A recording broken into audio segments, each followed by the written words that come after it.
Hi. So I'm still walking around the pond because this is what I like to do. It chills me out. Anyway, I'm listening to Michael Singer per usual, and I'm just thinking one of the points he's brought up in the lecture that I'm listening to right now is something that I've given some thought to in the past, but really only in the past year, and I probably haven't thought about it as much as I should. And that is like, if you were in a relationship with somebody, anybody, any relationship, and you treated them the way you treat yourself, he doesn't say this, but what would you think? Because for me, and I think for a lot of people, spend a lot of time pointing out the things that they do wrong, talking about things that they did wrong in the past, pointing out every little imperfection. I mean, really, you wouldn't want to be friends with that person. And you would never treat someone that way, I hope. And if you would, you need a bit more work. But if I treated someone, I would never treat someone the way I treat myself. I would never be like, remember that thing you did 10 years ago? That was really bad. Or even I can't believe you said that. And the things that you tell yourself, just listen to them, you know what I mean? And the thing is, your relationship with yourself, and this was sort of one of the biggest realizations I had last year when I was sort of coming out of that dark place, was that your relationship with yourself is the most important relationship that you have. Bar none. Not your husband, not your kids, nothing.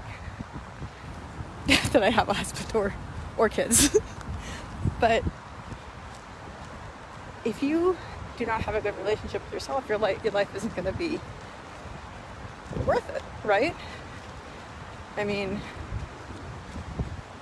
one of the big things that happened to me, one of the big things that happened to me last year, I had this incredible breakthrough where I just started apologizing to myself for everything and just begging my own forgiveness. And I started thinking how can I possibly forgive myself for all those things I've done to myself? How is that? Could I forgive somebody else for doing all these things to me? And the answer was that'd be really hard. There's lots of people around right now, I'm sorry.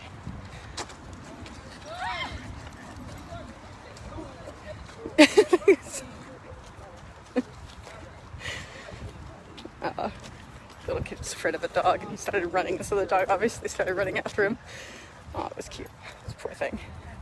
Anyway, what was I talking about? Yeah, so I was thinking would I be able to forgive someone who did all this stuff to me? All the things I've done to myself, all the things I've said to myself, all the times I've sabotaged my life, and could I forgive someone who did that to me? And it's well, whether or not I could, I have to. Because I can't keep living life like this, right? You can't. I mean, it's not worth living if all you do is yell at yourself. So I started thinking, well, okay, then how do you forgive someone? How do you forgive someone in, outside of yourself, right? And well, number one, you say you're sorry, right? But then you have to prove that you're sorry.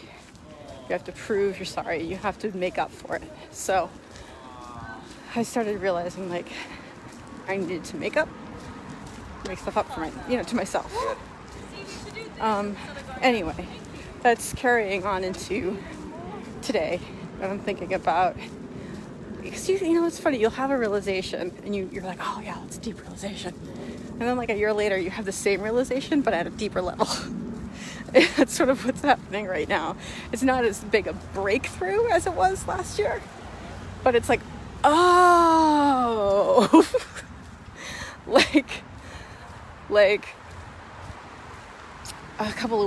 a few months ago, I was kind of thinking about am I doing what I'm supposed to be doing to make it up to myself, right? I'm not doing it, and I really should be doing it. And I started realizing, like, you can't expect someone to get up and make things up to you if you're still kind of... I think of myself as having two people in this case. Two people inside of me in this particular case. In my mind, they were the punisher and the punishee. And last year, the punisher was like the righteous one.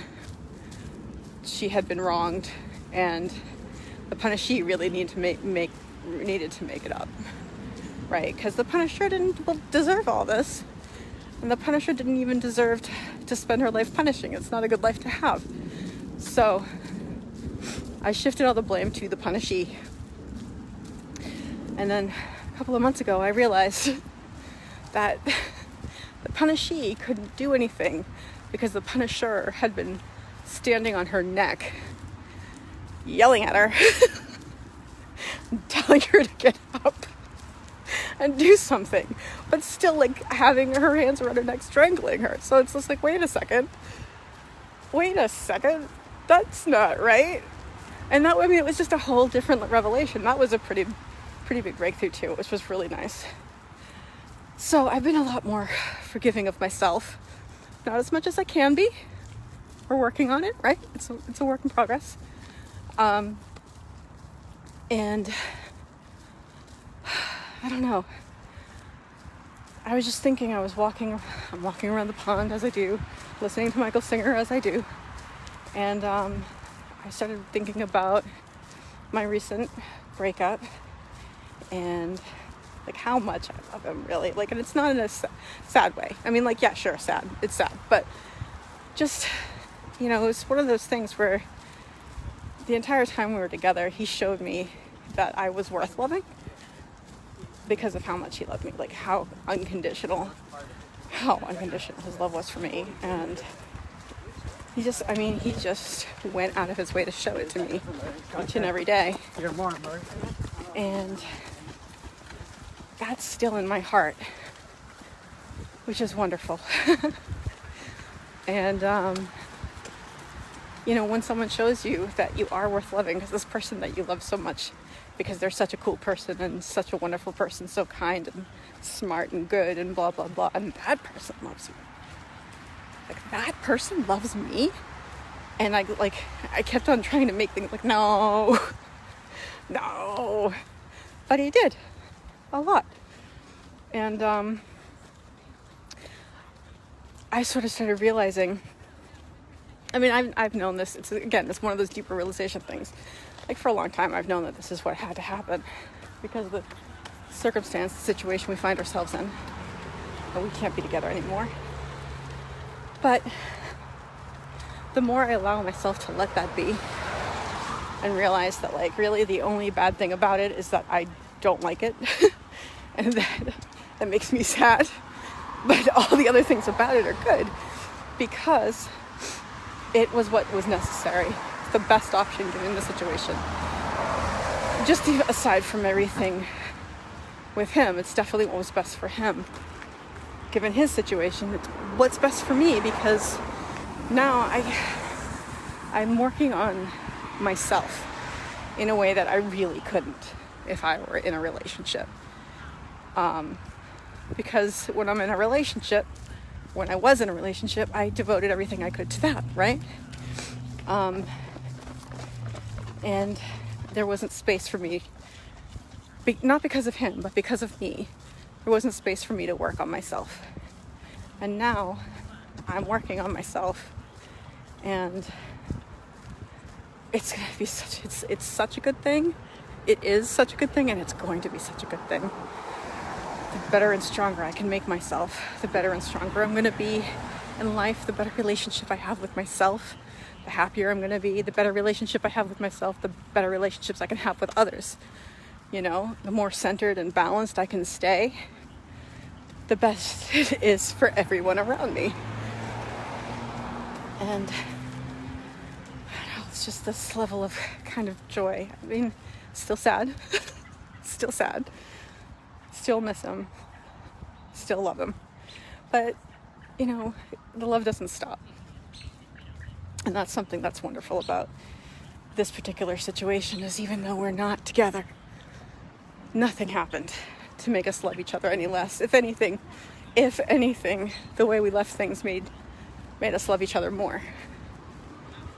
And it doesn't matter that, I mean, it does matter that we're not together, but it doesn't matter that we're not together, because that love's always going to be there. And I know it's always going to be in my heart, and I know it's always going to be in his heart. And that love is only growing.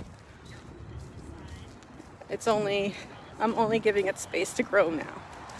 And no matter what happens in the future, it doesn't matter actually, because any thoughts about the future are reality, or are not reality. They're fantasy, right? Because there's no predicting the future. And the only reality that is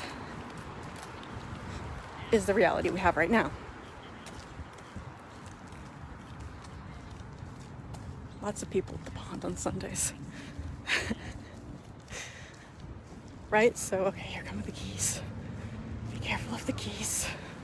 Walk across the path before the geese get here. Oh, okay. Just keep walking past the geese.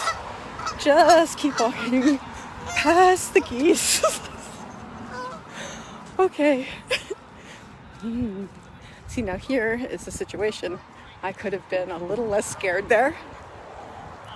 The geese was making itself bigger. The goose was making itself bigger and flapping its wings and looking at me. But I think if I had handled the situation, if I'd stayed centered and been more calm and sure of myself rather than being afraid and kind of edging away, probably would have been better. Probably wouldn't have caused as much of an issue. Like the dog running after the kid that was like, and started running away from the dog. Of course the dog's gonna chase the kid. Anyway,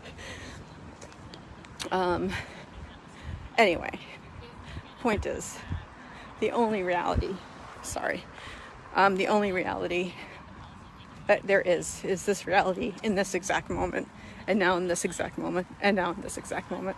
And in this reality for right now, everything's okay. Everything's good. So, there's just so many people around, I'm gonna kind of stop doing this. Because it's a little, I don't know. Does it really matter though? Does it really matter? If I'm a little self-conscious, you know, it's a good practice actually. I'm self-conscious. People might be listening to me. People might be looking at me. Who cares? Who cares? My only point is that I would like to go back to listening to Michael Singer. And so I'm probably going to put this away in a second and go back to that. But I also want to point out that we do need to be alone to work on ourselves. I'm not saying not in a relationship. I'm just saying you need alone time. Because for me, I know if I were in a relationship, I'd be spending this time with another person, with that other person. And this is time I need for myself. And in the future, I look forward to relationships where I'm good with spending time on my own, and I'm good with them spending time on their own, and not feeling need. So many people. Anyway, it's like a slalom race here. Anyway, that's all I'm going to say for now. Just want you to keep in mind that you can always choose to have a grateful day.